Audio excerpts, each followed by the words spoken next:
Ancient Rome was once the centre of a vast empire that stretched from Spain to Syria, dominating the Western world for over 700 years. In many ways, we still live under its shadow.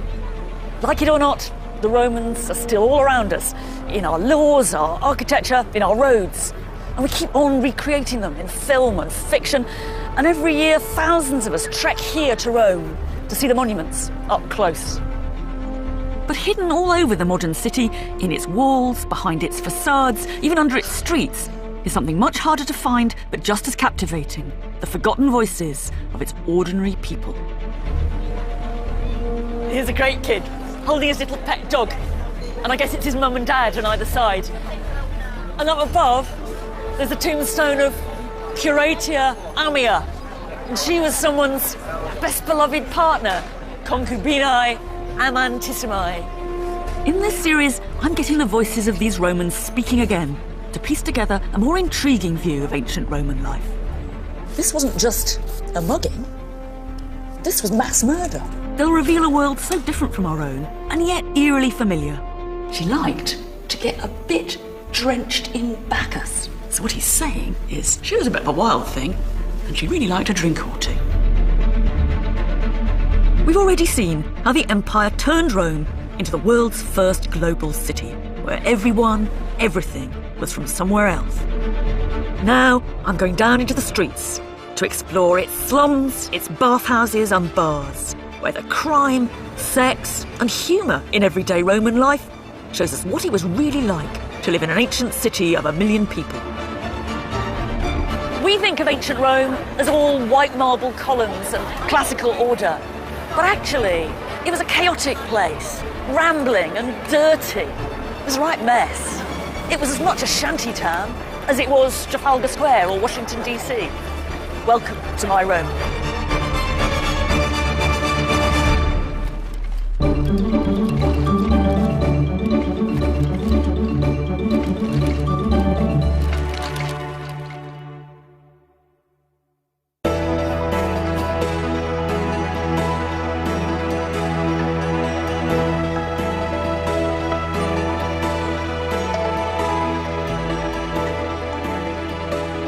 This is a fantastically detailed model of the ancient city of Rome. It's got all the familiar things in it: the Colosseum, the Imperial Palace, the temples, the gleaming marble, the pleasure gardens.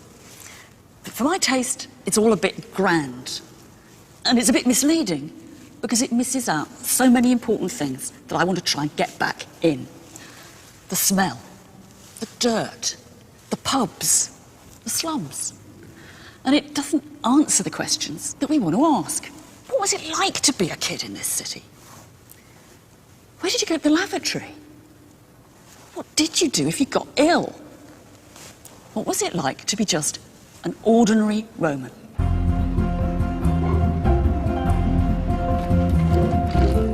So how do we start to answer these questions? In fact, there's a lot more evidence than you might think, hidden away all over modern Rome. When you first come into a place like this, what hits you in the eye is the rich Romans, the great and the grand. But look behind them, look at the wallpaper, as it were, and you'll hear a babble of ordinary Roman voices trying to be heard. In fact, behind this emperor here, there's the tombstone of a little girl who lived just 2 years, 10 months, and 23 days. She's waving goodbye. Most tombstones today record just the bare essentials, but the Romans often told us a lot more about themselves. They're asking anyone and everyone to read about their ordinary and extraordinary lives from beyond the grave. And what they give us aren't just the success stories, but a unique vision of life at the bottom of the social heap too. This guy certainly wants us to know about his troubles in life. His name is Ancarinus Nothus. He lived for 43 years. And he's the ex-slave of a woman, which is what that symbol means. This is what he has to say about his life and what it's like being dead. It happens to everybody, he says. My bones are now resting sweetly, dulciter. And I'm no longer worried that I might die of starvation, Isuriam. And I don't any longer have those awful aching feet. And I'm not contracted to my rent payments. Pensionibus. It's a quite technical phrase, but it really means I'm no longer in hock to the rent collector. In fact, I'm enjoying board and lodging, hospitio, gratis, for free, for eternity. Aeterno. The stone was put up by his wife and by his daughter to her father, who she calls indulgentissimus. Father who's very indulgent. He spoiled her something rotten. There are three things that stand out. How am I going to get my next meal? What shall I do if I'm ill? And how shall I pay the rent? And we know that the figure of the rent collector, come bailiff, it's called extractor in Latin, was one that terrified the Roman poor. Ancarinus Nothus might have been a bit of a joker, and his family might have been trying to tug on our heartstrings. But the important point is that these few lines sum up the plight, the grim realities of life for so many ordinary Romans.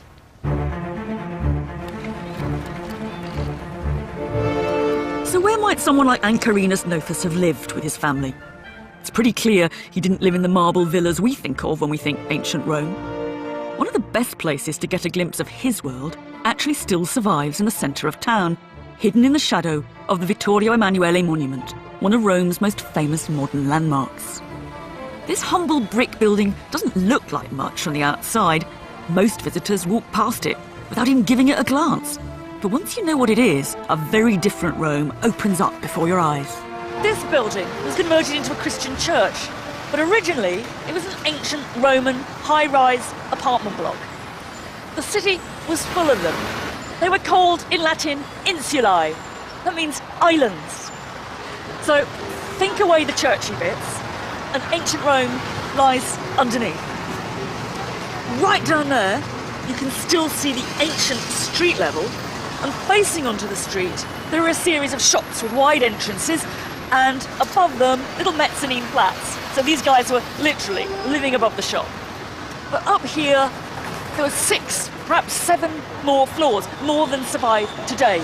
But to get the real, authentic Roman impression, you have to remember that just a few feet that way, there was another block like this. So this wasn't so much a nice open road down there, it was a narrow alley. It must have felt like a canyon between 2 vast buildings. The flats are usually locked up, but I've got permission to have a look around with my colleague Ed Bispham, who's been here many times before. So we are at what's the first floor? This is the first floor proper, level. yeah. And this then is the window? This is the window, so we're really burgling. We're breaking and entering here. Right, OK. Gosh. The windows have since been blocked up, but on the first floor there was once a spacious apartment where a reasonably well-off family might have lived, with their children and slaves. You wouldn't be pushed for space in here as a single family. I mean, you've got probably 4 nicely barrel-vaulted rooms here. But further up the building, light, space and fresh air was in much shorter supply. Up here, off each dark corridor, are 4 or 5 rooms just a few metres square. We don't know for sure how many people lived here, but to get 1 million people into a city the size of Rome, you had to pile them high and squash them in. My guess is that these weren't single occupancy. This looks a bit spacious, but that's because the dividing walls have gone. So you've got to imagine a wall here going right the way up to the vault with maybe a little light window in it. The thing that always kind of shocks me is the sense that we might have had 6 people living, in inverted commas, in here.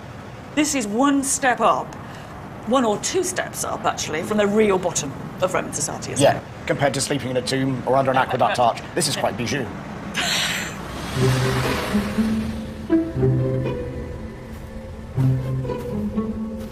Here's another bijou apartment. This is really small. We've got to get, well, let's say we might have 4 or 6 people in here. You know, one question is, how do they fit? And I'm now going to see what it would be like. Now, how much space does one person take up trying to get to sleep on the floor? Oh, not much space left. No. And who are the guys and the women who are living in these? What are they doing? The guys are probably working on construction projects. You need to think of a big thing like the bars of Caracalla, bars of Diocletian. We're talking 6,000 to 10,000 people on a 4-year building job. And then there's porterage. Pumping the amphorae from the barges to the warehouse. Sacks of grain, day labour, you get it when you can. You think about it, I mean, you've been working all day, you've been humping stuff about. You get back here, you're soaked in sweat, you stink, you don't have any spare clothes, there's no running water, you can't have a bath, and there's 3 other smelly guys sleeping on the floor too. Or there's your partner, your female partner, and 2 kids. Yes. One thing is to think about these as sort of male dorm accommodation, which I think a lot of them must be, but for some of them, there are women having babies here. Yes. And actually, where I'm sitting, some woman probably gave birth. That's what's scary. Yeah. And that wasn't even the top of the block. There were even more stories above this one. The basic rule was, the further you went up, the worse it got. There were no luxury penthouses here. This was social climbing backwards. In their time, these tenements must have been the tallest residential buildings on the planet. But they were built poorly, cheaply and fast, and only a handful have survived to any height. So the fact is, we no longer think of ancient Rome like this. But that is how we should see it. Not just a city of marble, but a city of tower blocks and ordinary people who lived in them.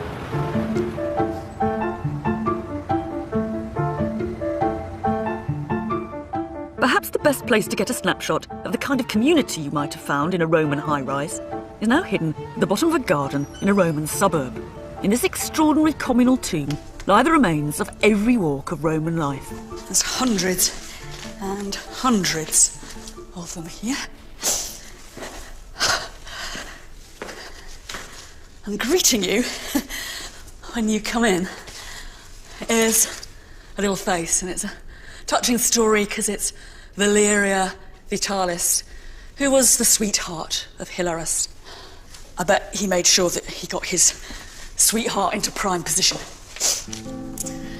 This is just a fantastic kind of career directory of the ordinary Roman people. This was probably quite a bruiser. It's Cinio, the bodyguard. And in the corner here, we've got the barber, Marcus Valerius the barber. And Hygeia, the midwife. And up there, and I'm not going to risk a Roman ascent up there, we've got a nice accountant. All of Roman life is here. But this isn't just a Roman job directory. It's a wonderful glimpse into how the Romans lived stacked up in death, not just in life. Trying to understand ancient Rome is always a bit of a post-mortem. I mean, they're dead. The Romans are dead. But they can still speak to us. Not just the rich and powerful, not just the great writers, but the ordinary people, like those in this tomb. They send us these little tweet-sized messages telling us who they were, what they did, and saying, remember me. It's one of my very favourite places in the city of Rome because it gets us close to real people with real jobs and real names. Cinio, the bodyguard. Hygeia, the midwife. We find them here living in death just like they did in life. This is a kind of burial high-rise. And also, I can't help thinking, somewhere behind this, there might have been a landlord asking the dead for their rent.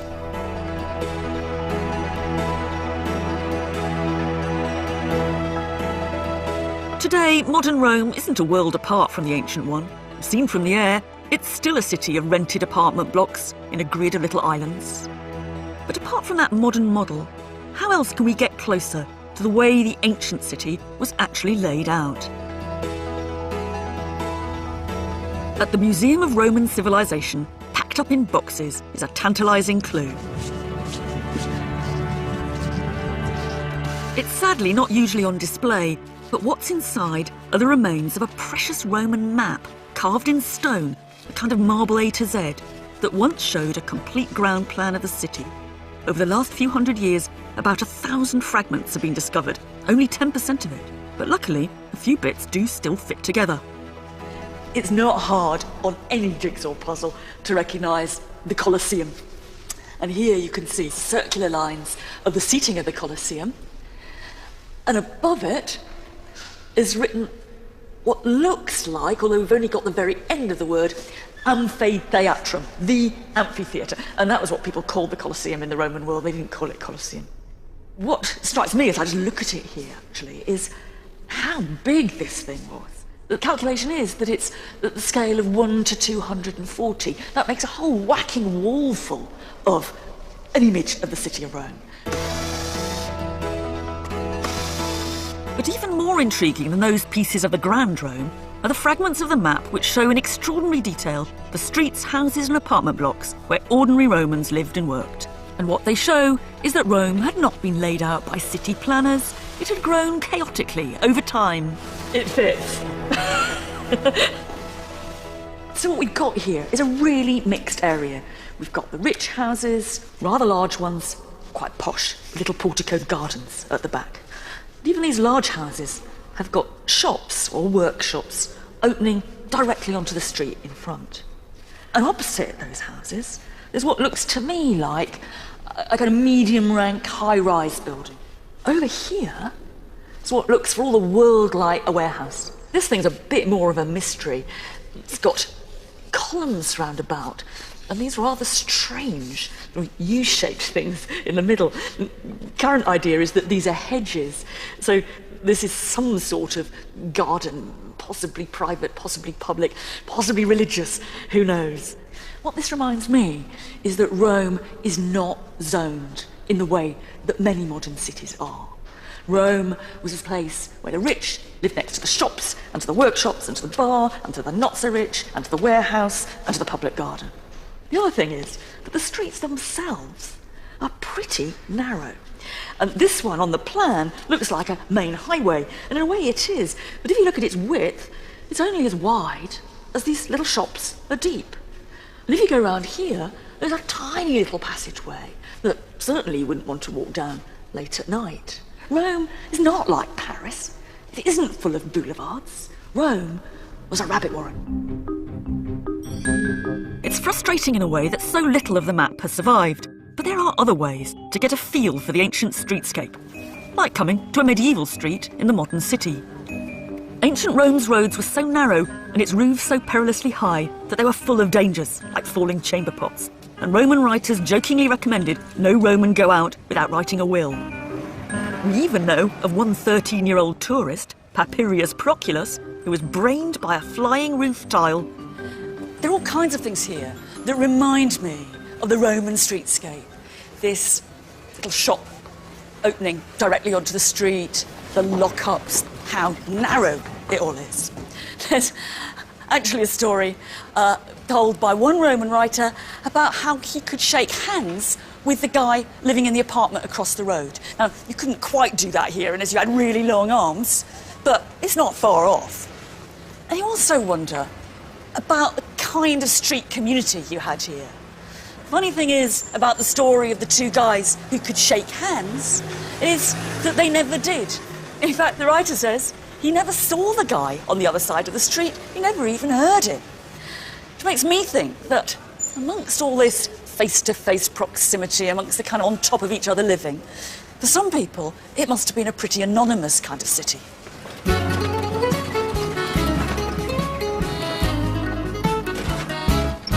That Roman writer was a poet called Juvenal, a satirist who lived in Rome around 100 AD.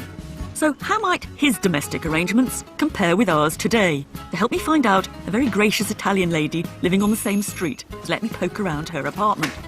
Buongiorno, come va? Bene, sono Mary. Io sono Rita. Looking at the modern setup can help us see what's distinctively different about the ancient one.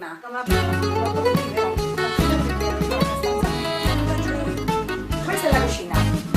It may seem a bit odd just barging into someone's house like this, but I've got a very simple point to make.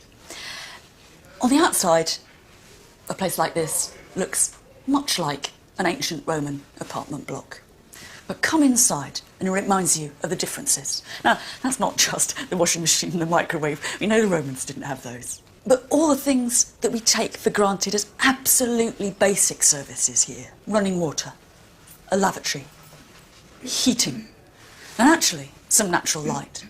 Many of the people living on the upper floors of a Roman high-rise wouldn't even have those. Now, the consequence of that is absolutely obvious. You simply had to go out to get almost everything that we take for granted as having at home. You went out to eat and to wash, to get water. And if you didn't throw it out of the window, to go to the lavatory. Grazie, signora. Grazie a voi, tanto. grazie. It's a way of life that has largely disappeared from modern cities in the West. But in ancient Rome, life was lived outdoors. Rooms in a high-rise were used mostly just for sleeping, and your basic facilities were spread out all over the city. As one amazing archaeological site not far from Rome makes clear, for ordinary Romans, what we now do in private could be a far more public affair. I just love this place. If you want to understand a culture, look to its lavatories is not a bad motto.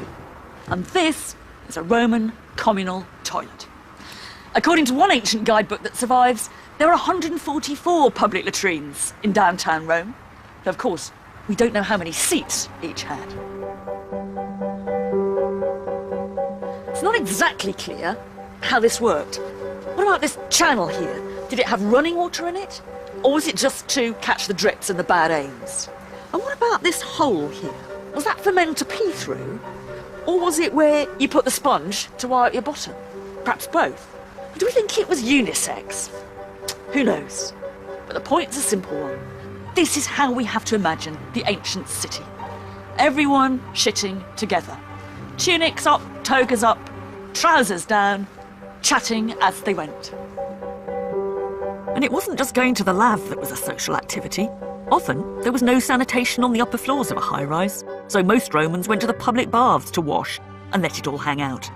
We don't often get to hear what the baths meant to ordinary people.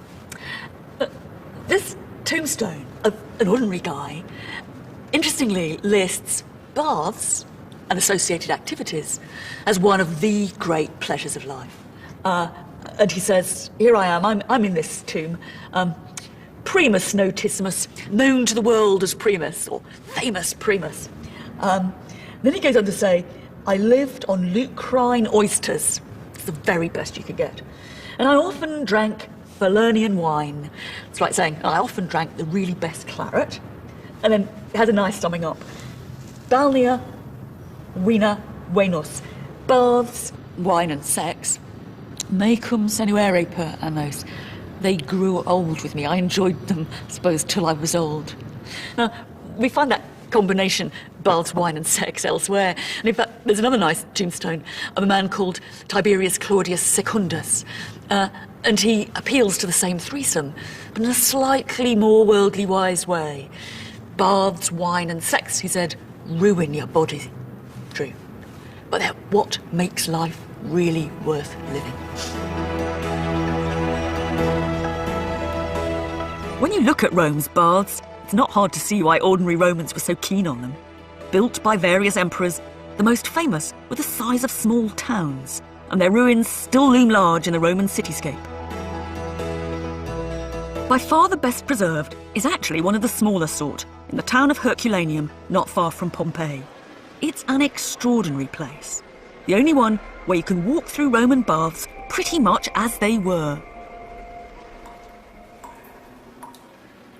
More Turkish baths than local swimming pool, they were centres of social life, where locals didn't just get a place to sweat and steam, they also got stalls for food and drink, and booths for a massage, a shave, or maybe even sex on the side.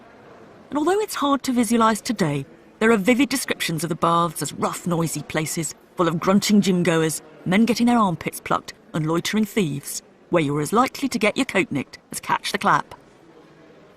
The baths weren't just about hygiene. They were about pleasure and about community. Even the rich, who had their own private baths at home, even the emperor might occasionally put in a celebrity appearance at the people's baths. In some ways, they were a great social leveller. Imagine, everybody's here in the nude. It's then that the poor man, aged 20, with a great body, can turn the tables on that 60-year-old Roman plutocrat with a paunch and a hernia. But in other ways, they tended to reinforce the social hierarchy. The poor came along with no one to carry their stuff or rub them down. The rich came with a whole retinue of staff, elbowing the man's way through to the pool, pushing the poor aside.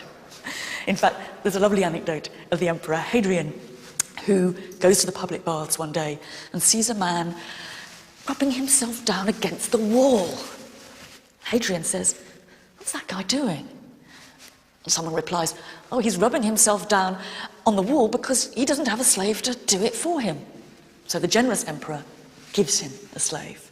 The next time Hadrian shows up at the baths, there's 20 or so men rubbing themselves down against the wall, all hoping for a little piece of imperial generosity. But Hadrian's a canny old bird, and he says, "Tell them to rub each other down." However exotic this world might now seem, for me, spaces like the public baths and toilets tell us a lot about how Roman communal living created those voices that feel so familiar today. Sure, some of them have got serious messages, but they're also wonderfully sardonic, irreverent, and so recognisably urban. There's a marvellous guy from Tivoli, Flavius Agricola, and he's got some great advice on his tombstone. Put on your party hats, my friend. Drink down that wine, and don't say no to sex with pretty girls, because you won't get a chance when you're dead. That's what urban living, cheek by jowl, bottom by bottom, is all about. Makes you live faster, talk faster, and think a bit differently. One of the best places to glimpse the humour and saltiness of this world is the ancient Roman bar. Much like any modern Italian city, Rome was awash with hundreds of taverns and eating places, ranging from seedy dens and strip joints to something much more like the modern wine bar or gastropub. Today, these places are nice lifestyle extras. But if you were living at the top of an ancient high-rise, the streets were your living room, the baths your bathroom, and this was your kitchen. So, who'd you meet in a Roman bar? Well, the poet Juvenal conjures up a really disreputable crew who he says hang out in Roman bars. Thieves and cutthroats, runaways, even the local coffin maker. Because in Rome, it's the poor who are eating out, the rich dining at home. But we mustn't forget the landlord and the landlady, and we get a little glimpse of them in an amazing tombstone found just outside Rome, put up to a pair of innkeepers, man and wife. He's called Lucius Calidius Eroticus, and she's Fania Voluptas. Now, these have just got to be trade names, because Calidius Eroticus means Mr. Hot Sex, and Fania Voluptas, well, she's Madam Gorgeous. So it's the bar of hot sex and Mrs. Gorgeous. Don't get the wrong idea about Fania, though, because it doesn't mean that in Latin.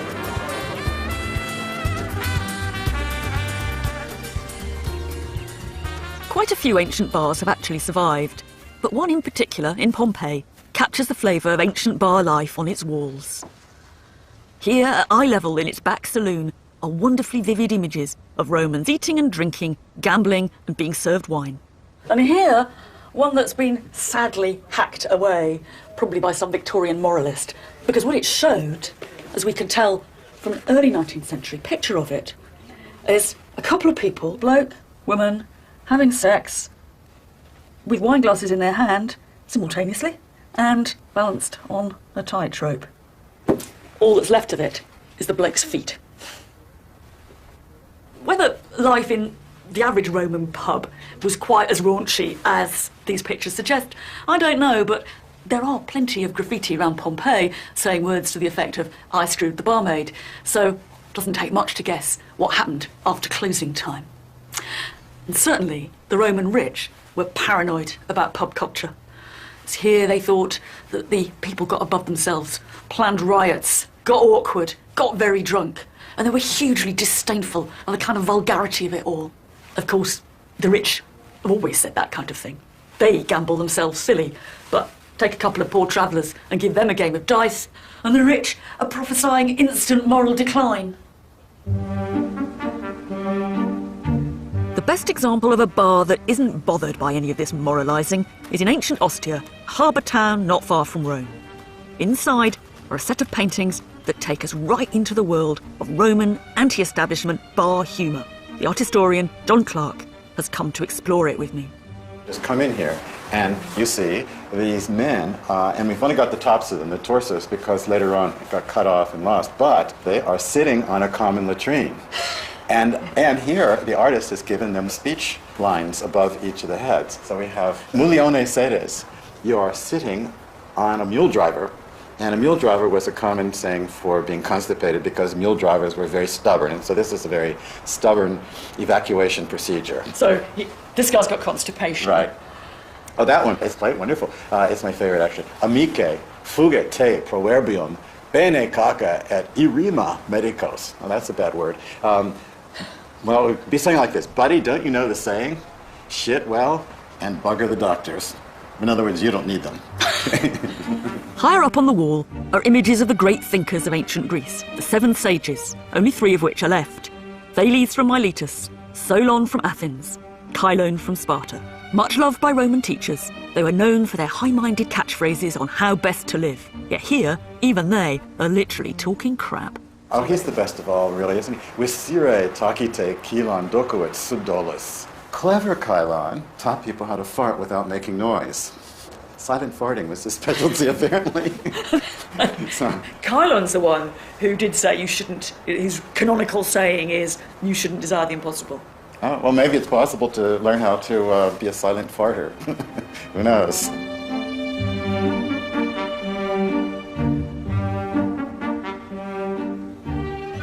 We shouldn't get the impression from a place like this that the only thing the ordinary Romans joked about was their bowels and their constipation.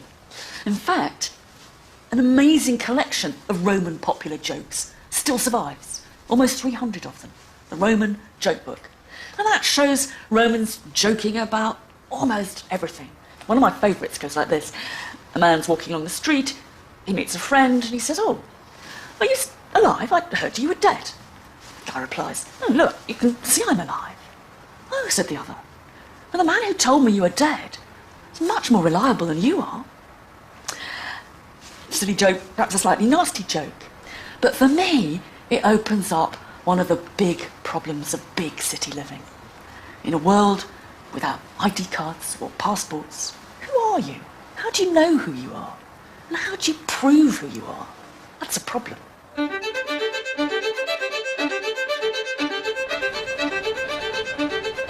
What jokes like these do is take us into the minds of ordinary Romans. But they also give us a different view on how to picture the ancient city's streets. They really weren't filled with all the big guys.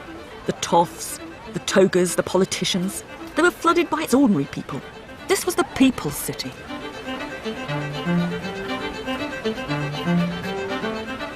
You wouldn't have come across many of the rich and powerful in the streets and squares of ancient Rome. They'd much more likely have been hurried along in a sedan chair carried by slaves, curtains drawn, a bit like a modern celeb in a chauffeur-driven, blacked-out limo. These kind of places were the people's places, for doing business, for grabbing a bite to eat, for fighting, for flirting, for just hanging out. And it could all get pretty packed, as one tragic tombstone makes horribly clear. It's put up to a woman called Umidia and to Umidius Primigenius, a boy of 13 years old. And it's put up by Umidius Anoctes, probably her partner. He explains, una dies, one day, carried them both off. They met the final day of their destiny, together. How did they die? Compressi examine turbi. They were crushed by the swarm of a crowd. Now, we don't know what was going on in Rome that day, but it sure gives you a very clear idea of just how crowded the city could get.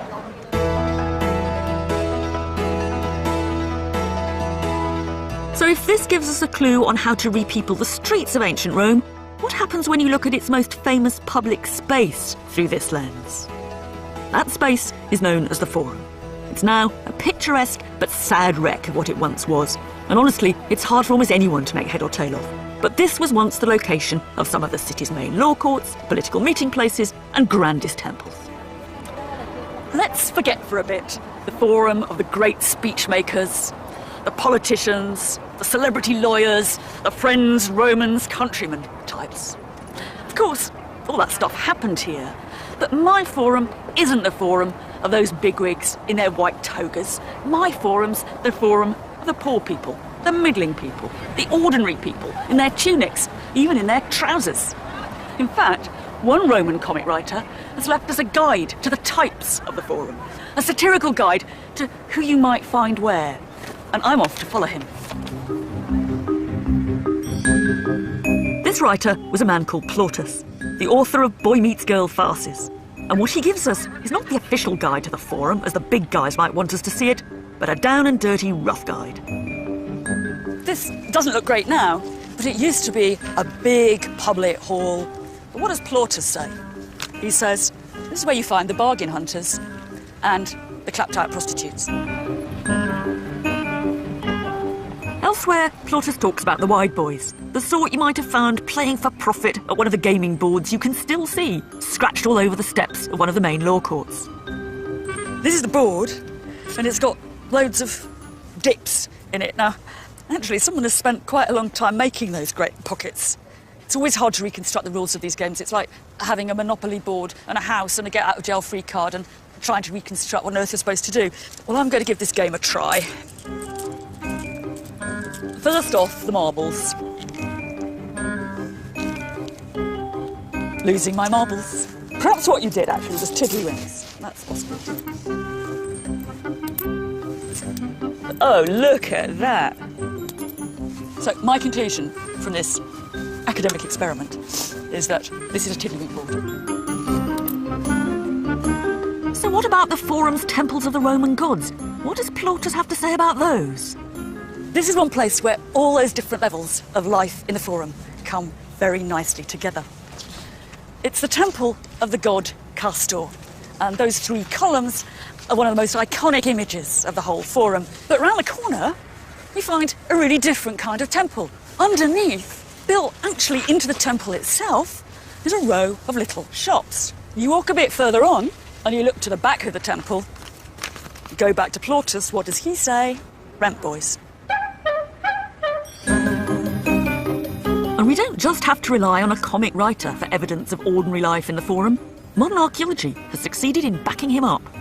When a group of Scandinavian archaeologists excavated one of the temple's shops, they unearthed some extraordinary ordinary objects, including evidence of what looks like a Roman dentist's.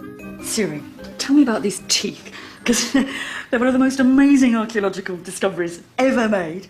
There's 86 of them. Where exactly were they found? They were found in the drain of one of the shops in the podium of the Temple of Castor and Pollux, and they were probably meant to be flushed down into the big Cloaca Maxima, which runs by the side of the temple, but for some reason they got stuck. And they've all been actually extracted, haven't they, because their roots are still pretty much whole. No anaesthetic apart from a quick glass of wine. They must have screamed during these operations. This is just somebody's agony. Yes. And they didn't just find rotten Roman teeth. It was something like a beauty parlor, I think. We have these fine glasses, you see here, for oils and creams, and this is a drinking cup. They could also gamble. You see these spices. Yeah, these are very nice dice. Perhaps you're playing dice while you're waiting. Yes. Instead of reading magazines, you're playing dice. Yes, indeed. And this looks, for all the world, like a tongue depressor. Yes. Open wide, Yes. Siri. Yes. Putting all this stuff together, Yes. it's a really wonderful glimpse of the kind of other side of the Forum. So this is the people's place as much as it is the rich people's Yes. place. And this is the kind of stuff that the people are doing there. They're playing dice and having their appalling teeth. Yes. Ugh. Ugh.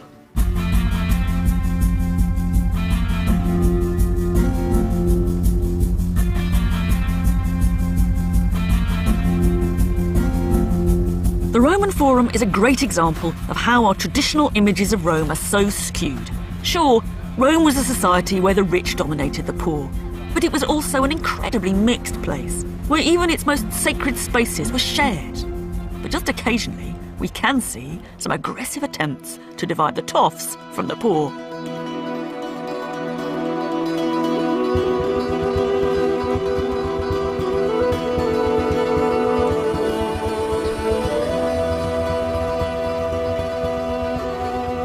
Most people come here to look at this vast temple put up by the Emperor Augustus.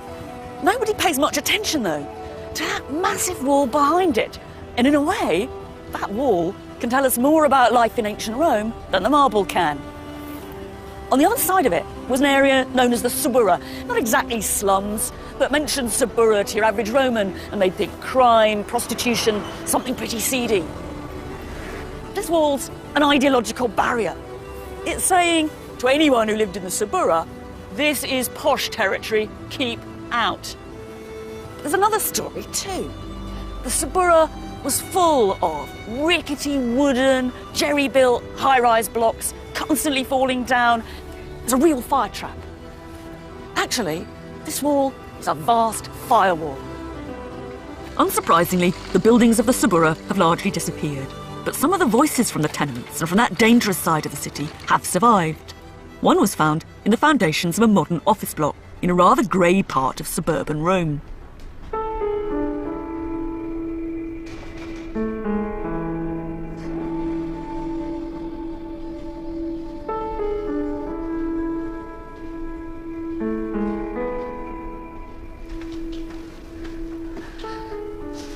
This is the tombstone of a little girl called Doris. She was infelicissima, terribly unlucky. Why was she unlucky? Because she died in a fire, a sudden fire of incredible violence. She'd only just had her 7th birthday. She was 7 years and 22 days. This was put up to her by one of her friends or family, a woman called Licinia Haydeni. And she ends rather touchingly. May your bones rest quietly, and may the earth lie lightly on you.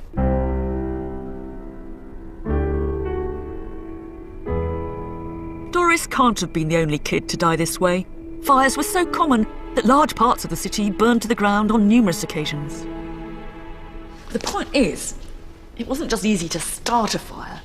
It's very hard to put one out once it had started, and there was no efficient, effective public fire brigade in the terms that we know.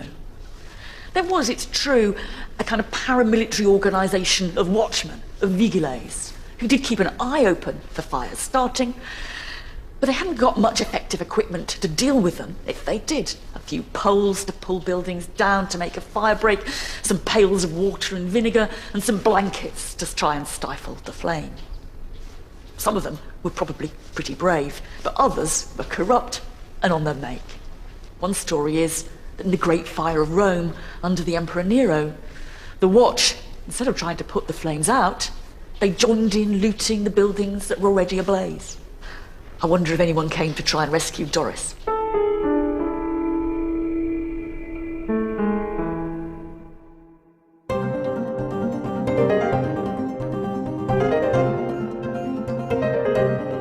And that's the big difference with our modern cities. When you look around them, it's easy to see all the things we take for granted. Everything from litter bins to friendly or unfriendly cops on the corner. But in ancient Rome, there were none of these services. There was hardly a fire brigade, there was no police force, no prisons, and the only real security forces were in the pay of the rich. To flesh out the picture, I went to meet Corey Brennan from the American Academy in Rome. The issue for me is why they didn't provide services. Did the poor want services? Oh, I'm sure they did. Because when that guy, Ignatius Rufus, in the reign of the Emperor Augustus, starts his own fire brigade, the Emperor Augustus, instead of saying, well done, Ignatius, you know, congratulations, thank you very much for helping the people of Rome, I mean, actually, basically he's executing. Yes, precisely.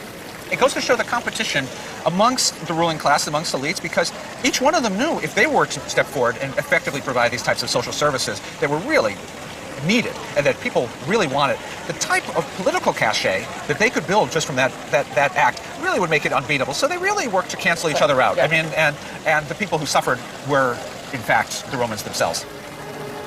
But the lack of social services weren't the only problems on the city streets.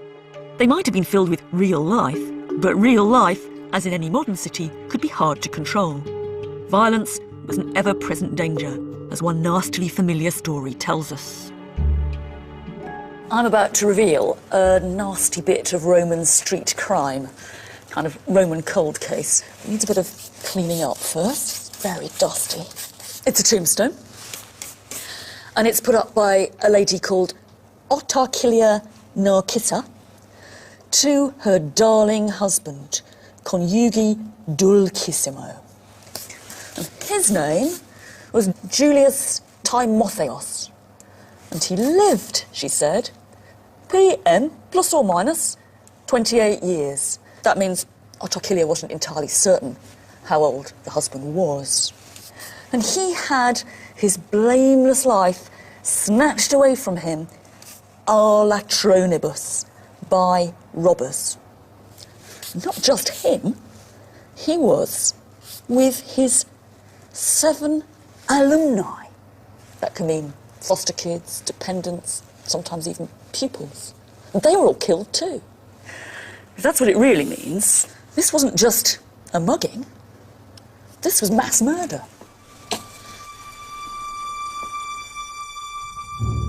If the streets were never completely safe by day, then by night we know they were lawless places. The poet Juvenal writes graphically of having to pick his way home in the dark, dodging the violent gangs and drunken bullies on the prowl for fights.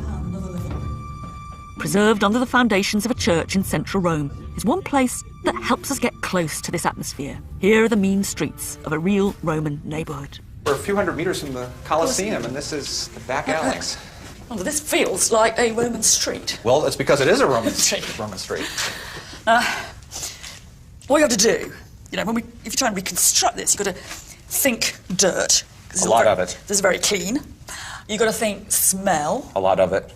But it feels kind of a bit scary. It's a mugger's paradise. I mean, there's no doubt about it. I mean, street crime's one thing, but, you know, apartment blocks directly on the street, you know, it's a burglar's, you know, cat burglar's paradise. Precisely. When the Emperor Augustus really wanted to get people to come to his games, what he did was he distributed armed guards throughout the city because otherwise people would be reluctant to leave their houses because it was known that when it's a big game day, so to speak, that's precisely, it's like New Year's Eve. Basically, that is the prime day to go robbing. I mean, when there's a question of a serious breach of public order, then the officials get interested. So if the authorities had little interest in the day-to-day welfare of their ordinary citizens, what happened if you got murdered in streets like this? How could your family pursue justice? The Romans had the system of public courts, and the name is misleading because what it was courts that saw to breaches of the social order. So you get murder, but really when there's a political aspect to it. It's upper-class murder. Exactly. They looked at conspiracy, setting fires. In order to come in the purview of Roman law, you either have to go after someone who's rich, well-connected, and powerful, or you have to be making a very big tear in the social fabric. Yeah, so if somebody murders my brother, unless he's important, that's the only person who's going to do anything about it, really, is me. Yes, the self-help. Today, when we look at Rome's impressive marble monuments, it's hard to imagine the dirty, dangerous, chaotic city in which ordinary Romans lived their lives. So little of it has survived above ground. But if you know where to look, it is still possible to get glimpses of their world. The high-rise tenement blocks where tenants lived in fear of fires and the rent collector, the grunts of gamblers and gym-goers in its bars and bathhouses, and the hustle of life on its mean streets, where there was no safety nets when things went wrong. These streets must have been a tough place to live your life. All the same, I can't help feeling that they had a spontaneity and a fun about them that many of our streets have lost. And just listen to those voices. What they're saying is that, despite all the dangers, Rome was an exhilarating, a life-affirming place to be. And that's why it still speaks to us after 2,000 years. Next week, I'll meet the Romans at home, where I'll discover some familiar objects of domestic family life. It's a really, really precious piece because it's the only cradle to survive from the Roman world. And where I'll piece together a surprising view of Roman marriage, childhood, slavery, and sex. This is a Roman ménage à trois.